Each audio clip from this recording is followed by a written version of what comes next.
Thank you so much, everyone, for coming on the show today. We're super excited about our guest today. Our guest is Dr. Angela Burse Addison. She comes from the great state of Georgia. Full disclosure, I used to live in Georgia, so I have a lot of love for the state of Georgia. And she is currently working as a regional principal with the Department of Juvenile Justice in the great state of Georgia. Dr. Addison, thank you so much for coming on the show today. What's going on in your life and in your K-12 career right now? Good morning, and thanks so much for having me, Dr. Williams. It's always exciting to share and to just be a part of this K-12 community because, everybody that's somebody, I always say anybody who's somebody is somebody because of a teacher. A teacher, 100%. Yes. A teacher had a part in them becoming who they are. And so I knew from the very beginning I was going to be a teacher. Being the oldest of 9 kids, Ooh. Of course, I was that one who wanted to always play school. Okay. And of course, I had to be the teacher. So I would line all of my brothers and sisters up in the room, and I would have my little ruler. But in case somebody got out of line, they would get popped with the ruler. Because back when I was in school, it was okay to sent to the office and get paddled. I'm dating myself here. Education has always been a part of my life, and I just enjoy doing what I do. Enjoy it so very much. I have over 30 years experience in education. Wow. I've taught elementary, I've taught middle, I've taught high, I've taught alternative, I've taught undergrad. I've also taught 20 years experience at Central Michigan University. Wow. In their teacher education program. And I'm a dissertation editor. So wow. You name it in education, I've pretty much done it. That's awesome. So I'm just so excited about living out my career in education. I've served as an assistant principal, and I'm just excited to be where I am now, working in the Department of Juvenile Justice in Georgia. That's awesome. So how long have you been working for the Department of Juvenile Justice? 6 years. I've been back 6 years. I actually started with them way back in the 80s for a short time, and I left the Department of Juvenile Justice and actually went to the Department of Corrections. Oh, wow. So I actually spent, I think it was 9 years in the Department of Corrections in Georgia as well. I served as both a teacher and a principal in the Department of Corrections. And so I left there and went back to public school in the mid-90s because of some budget situations in Georgia. And I had the opportunity to come back to juvenile justice 6 years ago. So I've been back now for 6 years. That's awesome. So how would you compare working for the juvenile justice system with working with a school district? It's quite the same. I often say it's very similar when it comes to the actual framework and how we teach. It's the same because we want our children, our students, to be equipped with lifelong learning skills that are going to take them wherever they need to go. And so our teachers in juvenile justice, they have to be trained, they have to be certified, they have to maintain their state certification. Okay. They have to teach in field, they have to have middle school, high school certification. Okay. We prefer certainly those who are working with and in juvenile justice, we actually have 2 systems, or I should say 2 tracks, in that we have those students who come and stay short-term. Okay. And then we have those who come and stay long-term. Mm-hmm. And so our short-term schools are those who are designed to make sure the students are on track to gain as many credits as they can. And ultimately, they are sent back home to their home schools. And so we usually have them for anywhere from 2 days to 6 months, whereas some of our long-term kids may come and stay with us for 5 years. Wow. And so we have to make sure that our teachers are abreast of the current trends and strategies to make sure that our students are equipped with the skills that they need. But I often say, at least we know our kids, they're not hiding a gun. They don't have a gun in their book bag or in their lock because we have the correctional facilities or the correctional officers right there to maintain safety. Whereas in a public school, you don't know what they have because they're at liberty to come in the building, Some of the urban schools now have the metal detectors and things of that nature. But for the most part, kids in the public school, they're able to just get out of mama's car or off the school bus and they walk right into school. And so you have no idea what they have. But our schools tend to be a little more safer. You know what? I never thought about that, but you are 100% right. And what's crazy about that is them having a weapon might have been the reason why they're with you right now. But exactly, don't have to worry about them having a weapon with you. Exactly. Wow. Exactly. Yeah. I never thought about that. I thank you for your service to young people that are in those kind of situations, because they definitely need, even more so than some of our students that are in regular public school, they need phenomenal educators and leaders like yourself in that space. Yeah, that's really cool. What were you, just going back to the beginning of your career, you said you were a teacher even in the juvenile justice system. What did you actually teach? Way back in 1987, when I was in the juvenile system, I actually taught health. Okay. A health teacher. And at that time, I taught at an all-female facility. Okay. We housed anywhere from 12-year-olds to 18-year-olds at the time. And so I taught health, but my certification in middle school is all subjects. Sure. I'm certified in Georgia to do all 4 content areas. So that's what I taught was health. But for the most part, I'm an ELA, social. Just give me anything but science, okay? Yeah, I hear you. Yeah. I don't want to handicap your child in science. I'll teach if I have to, but ELA, I'm efficient. Social studies, I'm efficient. And believe it or not, my first teaching job was math. I taught Title I math, 6th grade for a few years. And I've also taught pre-algebra. So I can do some math as well, but give me social studies in LA and I run rings around you. That's awesome. So are you originally from the state of Georgia? I am born and raised in a little small town called Fort Valley. Okay. Which is Peach County. Yeah. HBCU in the house. Okay. That's it. Did you go to Fort Valley? I did. Fort Valley State Wildcats. That's what's up. That's really cool. I had the opportunity. I was actually a principal down in Southwest Georgia in Quitman County School. Yeah. I can tell you with Quitman. Yeah. Okay. Yeah. So yeah, I had a really good time down there. That was one of, like, when I think back on my career being in that rural system, it was really great. I loved it. I really did. Still have a lot of great friends down there. As a matter of fact, my son was born when I was working there. So that was really cool. Wow. Yeah. One of the reasons why I started this show was because I wanted to celebrate and just have people like yourself, leaders like yourself on the show. When I think about the K-12 profession, I believe is the greatest profession in the world. Yeah. We are the profession that makes all other professions possible. Yes. Why do you believe the K-12 profession is the greatest profession in the world? Wow. I do have that same belief. And I believe it's the greatest profession in the world because anyone who is somebody was touched by a teacher. I do believe that our first teachers are our parents. Sure. And after those parents, it's gotta be the teacher. I remember even today, my first grade teacher was Mrs. Strickland. Mrs. Strickland was very firm, but she was one who took over where my mom left off. Because my mom had to go to work and she had to become the breadwinner of the family.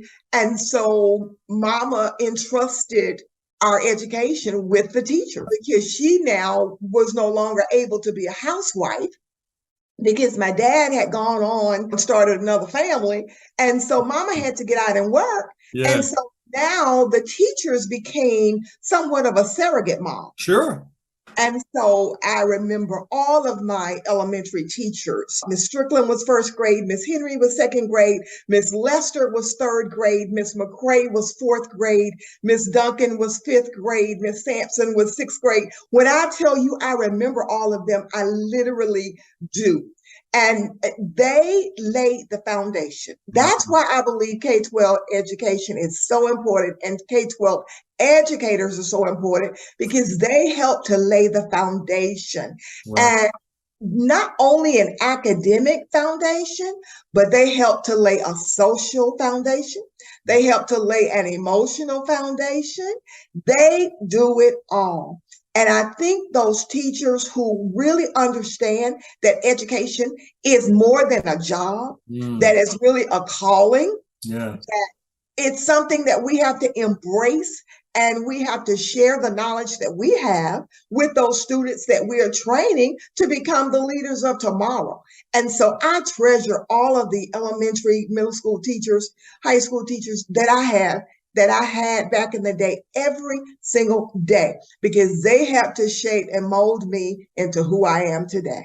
And I now am trying to do that same thing with the students. And not only students, I do some coaching of some of the principals that I supervise. So I'm hoping to share with them some of the same strategies, techniques that were shared with me that helped to shape me to be who I am. Thank you. That was very well said. And so we're definitely grateful that you chose to come into the K-12 profession and been doing this for over 30 years. Now, with the pandemic, the last few years, they're saying that we're having the great resignation in K-12 education. What would you say to not only school leaders, but also school teachers who might be seriously thinking about leaving our profession? Yeah. Don't. Yeah. If you can't. And I know the pandemic brought about, it was new for all of us. None of us had experienced anything like it ever before. Yeah. And I hope and pray we never will again. However, that was a challenge for all of us. Sure. And so I think as we journeyed through that, we made some progress, and yet we also perhaps declined a little bit. But again, I think those of us who truly understand and realize that we're called to this profession, we know that we're going to take some lumps and bumps along the way. Sure. We take those lumps and bumps, we learn from them, and then we smooth out the rough places and we keep going. And so I say to those educators who are ready to throw in the towel, make sure you're throwing in the towel for the right reason. Sure. Not because you're just disgusted with the system and can't seem to find your way. There's always a way. There's always a way. And you just got to be willing to pull back the layers and find your smooth place. Yeah. Rather than, there's a song that I'm coming up the rough side of the mountain. Yeah. We're not doing the rough side. We want to come up the smooth side. And there's always somebody there to help your rough places be made smooth. So go find the person in your staff or among your staff that is the sandpaper. And they will help to smooth out those rough places and help you to find a place to land. Oh, yeah. I love that. Great analogy. I love that. So if you had to do it all over again, if you could go way back to when you started back in 1987, would you do it all over again? Would you become I most definitely would. But I tell you, the one thing I would change is that I would latch on to a mentor. That's the one thing that I regret that I was not afforded the opportunity to have, because today, many of our leaders, even our teachers, they are assigned mentors to make sure that they get the training they need, they get the development they need, they get on the right track. There were some that were perhaps even identified as, okay, you're going to be the next principal, or you're going to be the next assistant principal, you're going to be the next superintendent. Whatever it is, there were leaders in the system that were able to identify other leaders. And then they would begin to track them or to help get them on track, become the next whatever it was that they desired to be. And some of that took place back in my day as well, not a lot. Yeah. And I know I would be further along now. I feel had I really had a mentor that helped me to say, you know what, you want to look at getting on this track to become a curriculum director or to become whatever it was they thought I could do. But yeah, I would do it all over again. I know I was born to teach. I still teach. I will forever teach. If you take teaching away from me, it's time for me to go on to glory. Wow. That is awesome. Yeah, I feel the exact same way, Dr. Addison. And I just feel I was put on this earth to be a teacher and be a K-12 educator. And that's why I'm a school leader right now myself. So yeah, thank you for sharing that. Yeah. So that's really cool. You definitely would have stayed in this profession if you had to do it all over again. And you've also given out some great advice. I feel like if somebody like Michael Jordan, who I consider the greatest basketball player ever, could have a Yes. coach and a mentor, then all of us can have a coach and a mentor. That's right. That's right. So That's you're right. right. No, I totally agree with that. And even when I think back on my own career, I really feel like my career would be a lot further along if I had really latched on to a mentor and just kept in touch. Because you're right. I think districts do allow you to have a mentor. Yeah. A lot of times that's just for first and second year teachers, first and second year leaders. And then if you don't purposefully say, I'm going to continue that relationship, then it ends. And yeah, you're right. I think if I had to do it all over again, I would have done that as well. If I didn't see you for the next 5 years, what would I see if I saw you 5 years from now, Dr. Addison? 5 years from now, I think you would see a professional who has continued to grow, who has continued to help others grow, and who has continued to be a leader among leaders. Okay. Because that's my ultimate goal, is to always continue to grow. Initially, when I started out, my strength and my direction was more curriculum centered. And now I've branched off to more of leadership centered and helping to coach the next generation of leaders. And so within that, I still always keep a foot in the classroom. Oh, yeah. Because that's my love. I want to know what's going on with the curriculum. I want to know that these babies are getting the skill sets that they need to survive. But ultimately, in the babies getting what they need, we've got to have leaders in the building who understand and who know what good teaching looks like. Sure. And so I think that's important as well, is to groom these leaders to make sure they can identify good teaching, and then they have the skill set to keep those good teachers in their buildings. So I'm just wanting to make sure that I help this next generation of leaders to be the best that they can be. Wow, that's awesome. Thank you. Also, I noticed in the beginning when you were sharing what's going on in your K-12 career, you mentioned other things outside of your current role as a principal for the juvenile justice system. Are you coaching leaders? Are you still helping people with their dissertation for their doctorate degree? What's going on outside of your actual job? All of that. Okay. Yes, all of that. I do serve as a dissertation editor, anyone who's in those final stages, writing their dissertations. I also do dissertation consulting. Okay. When it comes to narrowing down a topic and all of that, I walk through all of that process with them. So you have your own company as it relates to that? I do. Okay. I do. Yes, Let's Talk School Education Consulting. Okay. All right. I might have to send some people your way. Yeah, awesome. My own brother is getting his doctorate. So yeah, I'm gonna have to tell him about you for sure. Awesome. But I also do coaching. Actually, within the department, we have a leadership team right now that's providing a year-long cohort experience to a group of leaders, because within the next few years, and not just within our system, but across the nation, many educators are going to be retiring. That's true. So we've got to have some type of succession planning in place. Sure. And so we grasp hold to that in our department, and we see that quite a few people are going to be eligible, whether they do or not, for retirement here in the next few years. And so we have a cohort of leaders who will graduate next year. And I was a part of that design team to put together the curriculum for that particular plan, and serving as a mentor for 3 of those people who are in that program. And I do that outside of the job as well, provide coaching and leadership training and development. I also go out and I've done keynote speaking at conferences. Okay. I absolutely love presenting. I usually try to present at least 2 to 3 times a year. Since COVID, of course, a lot of ours have been virtual. But prior to COVID, you would find me at some conference somewhere presenting. Wow. Because again, I like to stay abreast of what's going on, both inside justice and outside of juvenile justice. Because again, I feel kids are kids. They've got to learn. People are people. They need to be taught. And so I'm just all over the place doing whatever I can, when I can, and as best as I can. That's awesome. Dr. Angela Burse Addison, I want to thank you so much for coming on the My K-12 Career Show to share your story with our viewers and our listeners. But before you leave, would you please share some parting words of wisdom with our audience? Tell us how we can connect with you, and then we'll say goodbye. Awesome.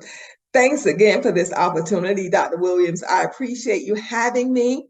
And you can connect with me via any of the social media. You can find me on Instagram. You can find me on Twitter. You can find me on Facebook, Angela Ezel Burse. Twitter is Dr. Burse. Instagram is Ezel Burse 4, I believe. And my website is actually right now, it's under construction, had to do some upgrades to that.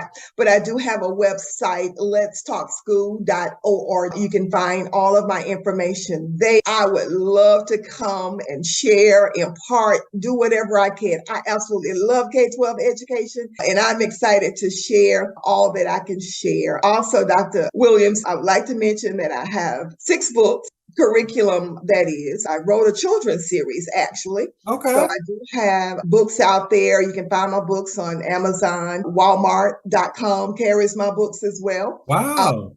Yes. And so I've published 10 actually, but I have 6 that are education books, and the other 4 are devotionals.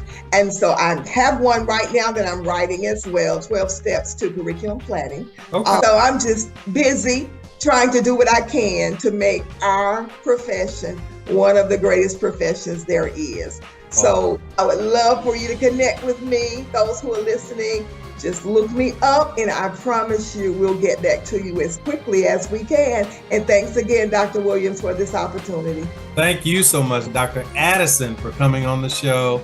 Super excited about what your future holds, and hopefully we will definitely connect again. And maybe you can come on the show in a few years and just to give us an update of what's going on in your life and in your career at that point as well. Thank you so much. Thank you. Bye-bye.